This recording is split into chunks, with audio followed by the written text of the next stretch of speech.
iBook.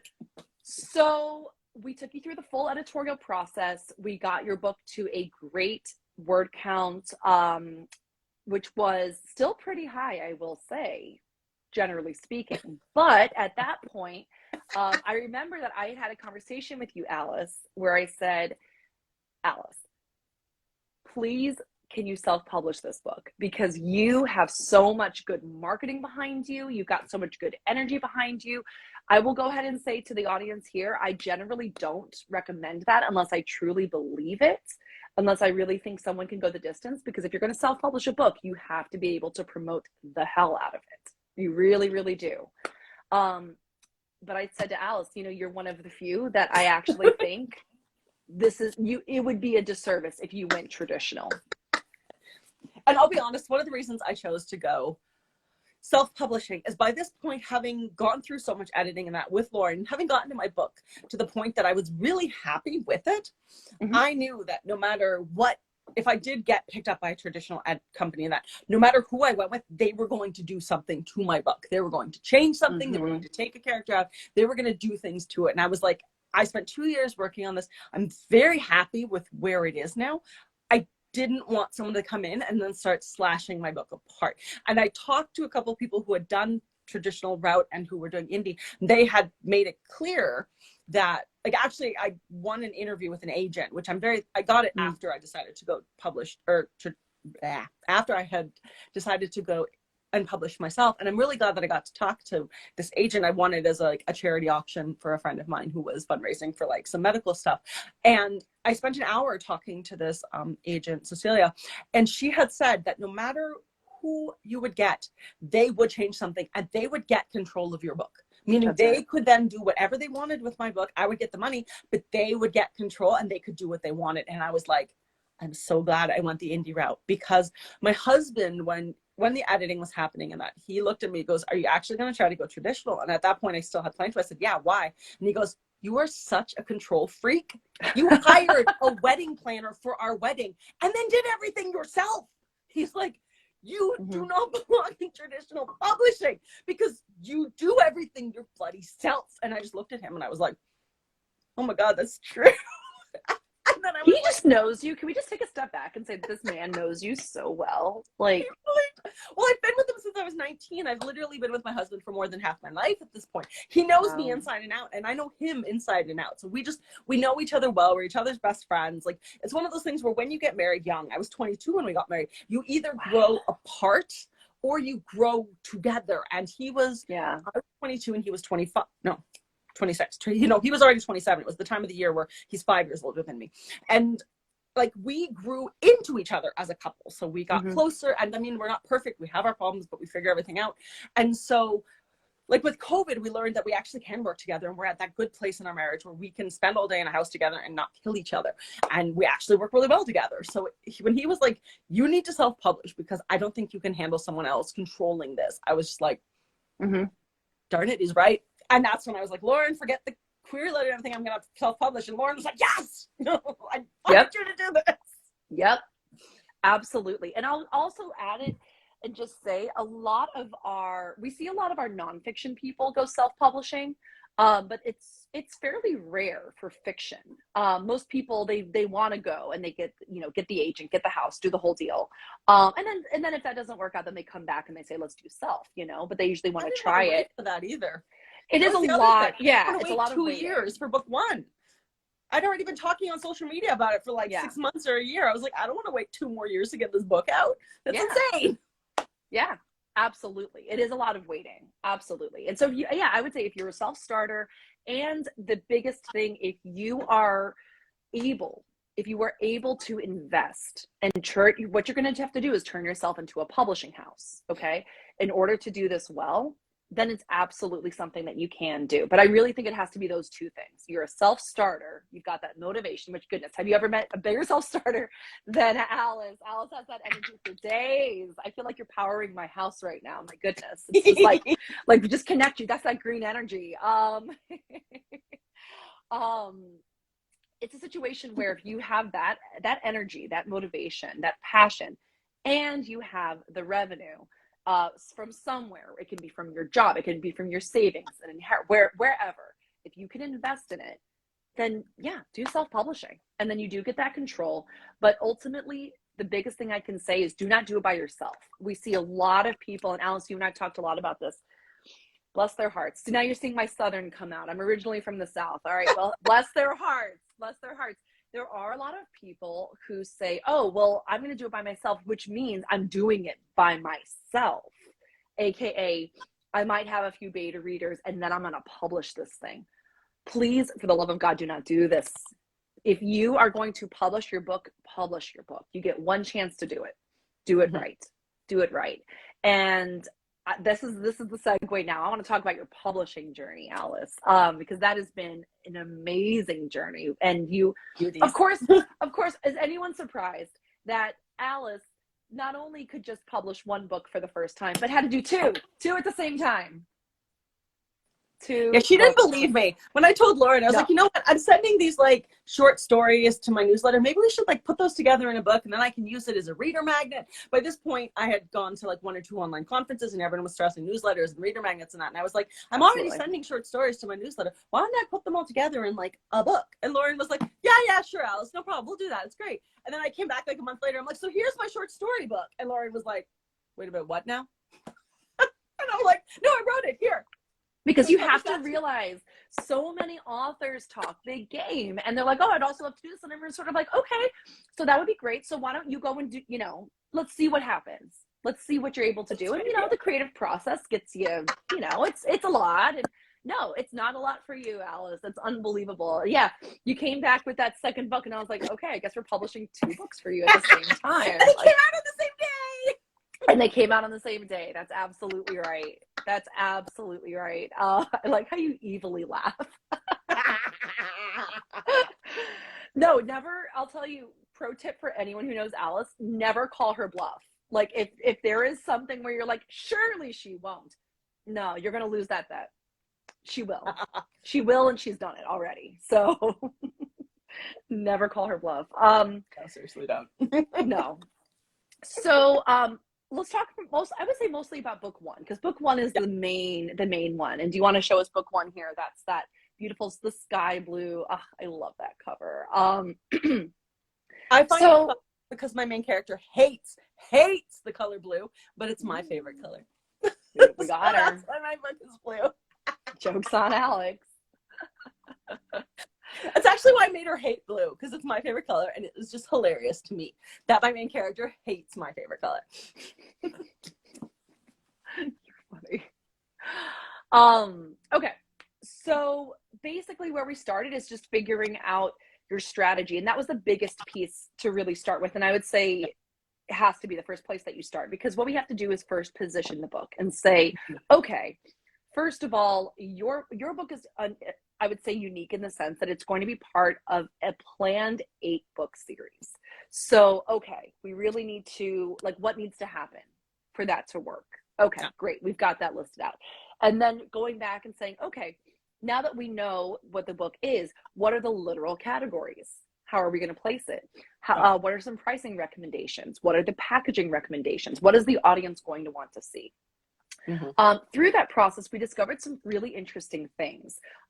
Namely, this is, I'm going to say this to everyone. Hopefully it's not too in the weeds, but I know I find it very, very interesting. What's unique about your genre is that with YA fantasy, it tends to be a longer book. And fantasy in general tends to be longer. But because it's young adults, there's kind of a ceiling for how much you can charge for it. So typically the rule of thumb in publishing is the longer the book, the more you can charge. And the more that you kind of do to the packaging. For example, if you have a hardcover book versus a paperback, you can charge more for a hardcover. If you have special effects on the cover, embossed lettering, gold foil, all those kinds of things, okay, you're going to charge a little bit more for that. What's unique about YA, we discovered, is that there really is a ceiling. And if you think about it, it makes sense, because theoretically, these are kids buying the book, and they're buying it with their allowance. They're buying it with, I don't even know how kids have money. They're factory jobs. Yeah. I'm kidding. Part-time jobs. They work at McDonald's and things like that. Subway, Starbucks. Sure. No, I'm just imagining like like child labor so they can Yeah. afford your book. Oh man, this is getting dark. Anyway, right. So they can't really afford, you know, anything. We really didn't see anything that was priced over 19.99. However, for a book of your length, we really needed to go over 19.99. So there was that sort of struggle. And so I'll just back it up and say those are the moments that we foresaw early on in that process when we said you've got to cut it down. You've got to cut that word count down, because could you imagine, Alice, if it was the length that it was previously? You know, so not just in terms of being able to hook an audience, but even just in terms of being able to price it so you can actually make a profit, you know, it would be impossible. So that's one of the other pieces about market, you know, knowing that early on. You want to have someone on your team who understands the problems of the future and says, you know what, that's going to be a problem later on. We're not doing that. We're going to send you down this other path. Yeah. But once we figured out all of the packaging and all of the strategy around it, then we got into the fun stuff, which was around designing the book cover, around getting the interior designed, around getting the ebook created. You went through a copy edits. What else did we do? All the copywriting. I will be honest, like as somebody who was Yes. going into this as my first book, I was like, okay, so I've got the copy editing on here. That's like the blurb on the back and the shorter version of the blurb and the bio and all that. And I was like, whatever. They're going to get that done in like no time. That takes forever. And you don't realize how much work it goes. I'll be honest. I knew going in, no matter whether I self-published or whatever, I was going to pay someone to write this. Yeah. I can give you 107,000 words. Don't ask me to write like a 3-paragraph summary of my book. The original, Lauren made me like provide a summary in that and fill out this gigantic form when we started this process, which I love because I got to say what I thought things were and what I wanted, and like were there colors that I wanted to see on the cover or things I didn't want to see, give examples of covers that I love and covers that I hate so that they could give all this to the designers and that. But when I sent them the blurb of my book, my husband wrote it because I was like, I can't summarize 107,000 words in one page. And my husband was like, fine, I will do it. So he wrote it for me. Yeah. And then I just gave it to my senior editor, SE. But like, you look at a book and you think, okay, this isn't bad. But like, I write the dedication, but then we had discussions. We had a half-an-hour conversation about what material to put where.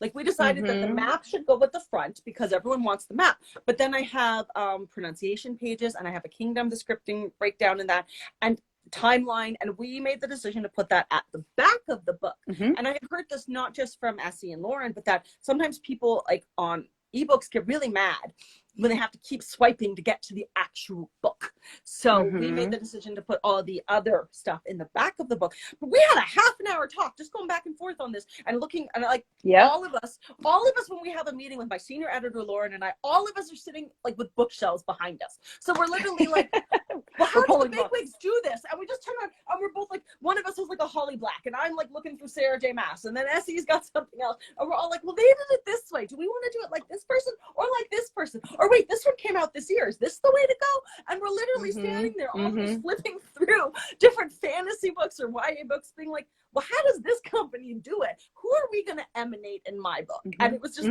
so funny because all of us would just like the and. Originally, it was an ampersand. It was the head, the heart, ampersand, the air. We had such a long discussion on whether that could be the word the. And I'll be honest, this is one of the reasons I'm going to be really bad now. I don't care about covers when I buy books. That's right. I'm the kind of reader. I grab a book and I read the back. The covers do not attract me to books. They will repel me from books, but they do not make me want to buy a book ever. This is what matters to me because I'm what's called a finisher. I will finish every book that I start. I have my DNF list is 4 books long. So because of that, I care that it's a book I actually want to read. I could not care less what your cover looks like. So when it came time, they were like, what do you want on your cover? I was like, but actually that's perfect because that's the whole point. You know, I guess that's where I come in with, you know, why you want a team, because you want people who are thinking of things. Like, I'm sure you didn't even know what front and back matter was, which is the map and all of those things. That's front and back matter. You know, you need people who say, okay, this is what we are going to do. Here's some guides. You know, here's how we're going to go about this. I do love the ad for the next book. The ad for the prequel, I just think they're gorgeous. And I remember when Essie sent me that, she's like, oh, I hope you think it's okay. We can change that. I was like, Wasn't it beautiful? I was like, no, don't touch it. That's because we have an amazing interior designer, Morgan. Oh, I adore Morgan. Morgan does such good work. Such good work. You should see, now I'm getting off topic, but you should see some of the nonfiction that Morgan has designed. Well, you know what? Now I've just teased it. We have another book that's coming out. That has come out. There are always books behind one. I know. So Morgan designed, first of all, this is the cover of the book. It's called Lessons in Badassery by our lovely Shelley Davies. And Morgan designed our interior. And each chapter has this beautiful header. There's pull quotes. Sometimes there's full page quotes. It's gorgeous. So anyway, yeah, I adore Morgan. But with the cover designers, it's interesting because sometimes you give them some guidance, but ultimately I say, you know, well, let's give you a place to start, but ultimately here's the manuscript, here's a synopsis, here's what I think as the, you know, publisher. But I want to know what you think, because a good cover designer, a good book designer knows the market. I feel like market's my new middle name. Lauren Market Shute. They know, okay, this is the audience you're trying to reach. This is what it's going to look like. Like we even had a Pinterest board for them. Remember, we had that ready to go and say, these are our comps. These are the people we're looking at. This is what we're really liking. This is what we're not liking so much. Yeah. And what they do is they take that and they run with it. And I love letting the designers say, you just like set them loose and be like, listen, this is you all know what you're doing here. So like, send us some options. And I think they sent us back maybe like 6 different options. Maybe they sent us 8, and then 2 of them were slight, like 8 individuals, and then 2 more that were slight deviations. Right. We had 10 in total to go through. Yeah, they kept getting really into it. And even after we said, okay, great, thanks for sending, they'd be like, well, hang on, actually, there's some tweaks that we want to send. And actually, hang on, there's this, you know, they got really, really into it for you specifically. Have a fun it's funny. Yeah, exactly. It's a really fun book. They definitely. I'll tell you guys a secret here on the live. This cover that we used for The Spare Who Became the Heir, this was the second cover option they gave us, where they had the heart in the air, but the infinity symbol was a heart on it. And I was sad because I liked it, but when I looked at this, I said, how are we going to make a series of 8 out of this cover? Whereas this one was significantly easier to make a series out. And this was everybody, including my husband and my my tweens, #1 choice. And I got the book covers the day that my 12-year-old was home and had a friend over. So I brought my 10-year-old, my 12-year-old, and their 11-year-old friend down. And I said, pick one. And they all picked this one. So I was like, okay, the fact that tweens and all the adults are picking the same book made it really clear which cover to go with. But I was so thrilled we got to use the second one we all liked as the Spare Who Became the Heir.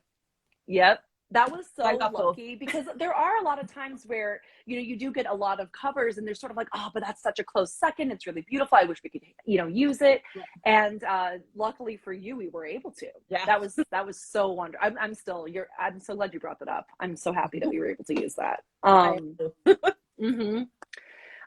So yeah, we went through that whole cover design process, and I'll go ahead and say, if you aren't already following Intrepid Literary on Instagram, I suggest you do, because I want to do a deep dive into Alice's cover design process at some point and kind of say, okay, this was the first round, and here's what we thought, here's all the feedback that we gave as a team, and then here's what led us to the second round, and, you know, kind of take us through, pull the curtain back on that, because it was such a cool process. It was, and the covers they gave were so different. Yes. Like the amount of differences that we got in there was crazy. Absolutely, which is key. You want that. You want different directions. Exactly. And then when you're first starting out, and then you say, oh, okay, now that I can see this direction, can we go with cover A, and then let's see these tweaks, and then you keep tweaking until you get to there. I asked to see this with a little bit more green, and then it looked like kryptonite. So I got that version was the kryptonite version. Yeah. Did not like kryptonite. I remember that when you asked for the green, it was sort of like, we'll see it, but it's the blue. I'm glad I asked for it because I still laugh at it. It's like green crystals in the background.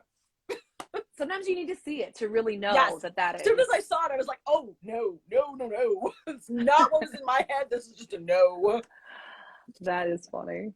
So I want to talk a little bit about timeline and expectations. This was one of the things that was such an interesting piece of your publishing journey, I would say. So I will go. Maybe I should go ahead and start by saying this. So we've taken a lot of books. First of all, like you said, Alice, I worked for a large, one of the big five publishers here in New York before this point. I know very, very well all of the work that goes into building a strong competitive book and a professional book. The way that we like to phrase it is, if you want a book that can compete with the big boys, with all of the traditionally published books, this is where, this is what is going to happen. It's going to take this long, it's going to be this amount of work. If you want something cheap, fast, and easy, that's fine. You can go with one of those sort of like, I call them like AI companies. It's sort of like you're like a little cog in the machine at that point. But you really need to have that personal attention if you're going to, actually have something of true value. So maybe at that point I should hand it over to you, Alice, because I think at some point you got a little swayed, right? You said a little like, I did. Mm-hmm. I think for me, part of what it is too is that I'm a fast writer.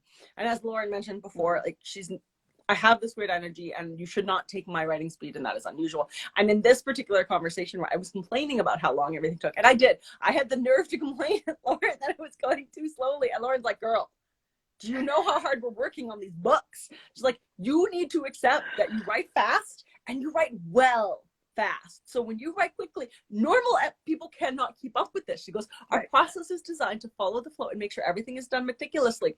But you just write at 10 times the speed of everybody else. So it feels forever for you, but we are actually moving quicker with you than other people, and yet are still giving you the quality. And I was like, oh. So I had to make a Post-it